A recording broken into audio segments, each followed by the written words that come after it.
A gente vai começar falando de um modelo de ação bem interessante, Luciano, que eles trazem, é, que é feito em cima da história natural da doença cardiovascular aterosclerótica, desde uma fase inicial que começa na infância, até já uma terceira fase, que são os idosos. Queria que você falasse um pouco sobre os cuidados que a gente tem que ter nessas três fases da vida.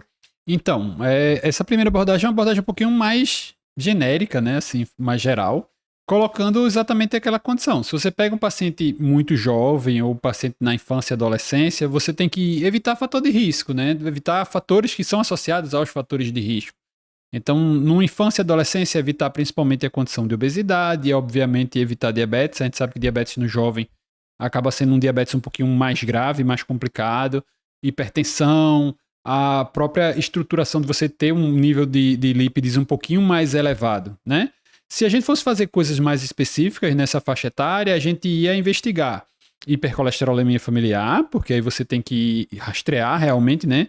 Principalmente naquele subgrupo de pacientes que tem um histórico familiar, que tem uma história de DAC precoce, né? Então, para homens abaixo de 55, para mulheres abaixo de 65.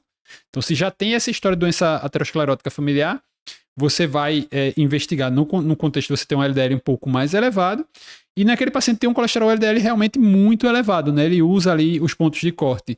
Se você tiver um LDL persistentemente acima de 190, valeria a pena você estar investigando esse hipercol familiar, independentemente de qualquer coisa. Se você tiver acima de 160 com uma história de DAC precoce familiar, também poderia fazer esse rastreio, essa triagem genética para hipercol familiar. Mas fora do hipercol familiar, realmente o tratamento seria preventivo em relação a fatores de risco.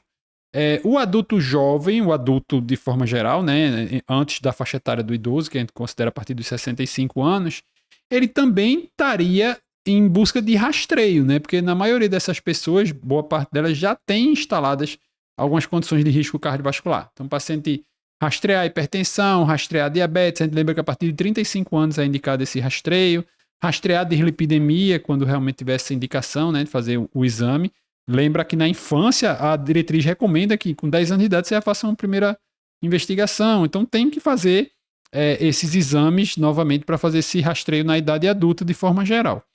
E no idoso, e aí a gente está falando de idoso, hoje o idoso é relativamente jovem, né? Porque o idoso a partir dos 65 anos ele já classifica como idoso.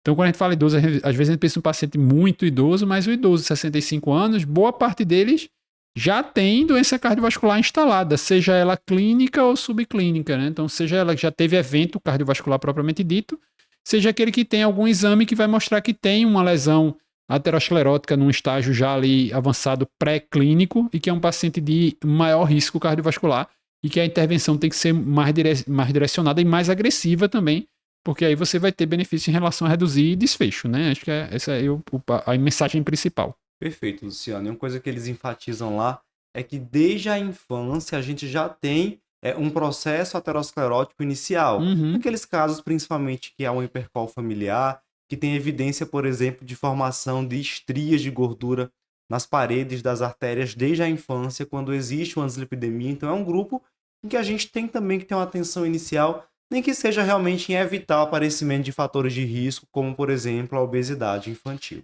Existe até alguns estudos que falam em carga aterosclerótica, né? Você multiplicar os anos que o paciente foi exposto àquele nível de LDL e que a partir de um determinado número tem uma predição bem alta de você ter evento cardiovascular, né? É uma conta meio fantasma assim, mas tem alguns autores que já estão falando nesse sentido. Então, se você tem um paciente muito jovem que já tem um colesterol um pouquinho mais alto, esse paciente acaba sendo um paciente, teoricamente, por essas linhas, de maior risco cardiovascular.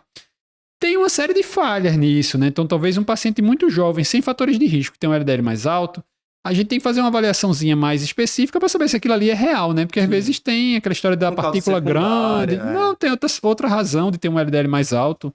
E não é necessariamente um LDL aterosclerótico. A gente sabe que esse LDL, para causar a placa, ele tem que ser infiltrar no subendotélio, fagocitado, formar células espumosas e por aí vai, né? Então não é um LDL que vai participar desse mecanismo fisiopatológico relacionado à placa aterosclerótica. Então tem gente que tem LDL alto, famílias que tem LDL alto e que não tem histórico nenhum de doença cardiovascular, né? Quantos tem por aí, né? Sempre a gente vai encontrar na prática clínica. Então talvez avaliar com mais calma, né? Não é generalizar tudo.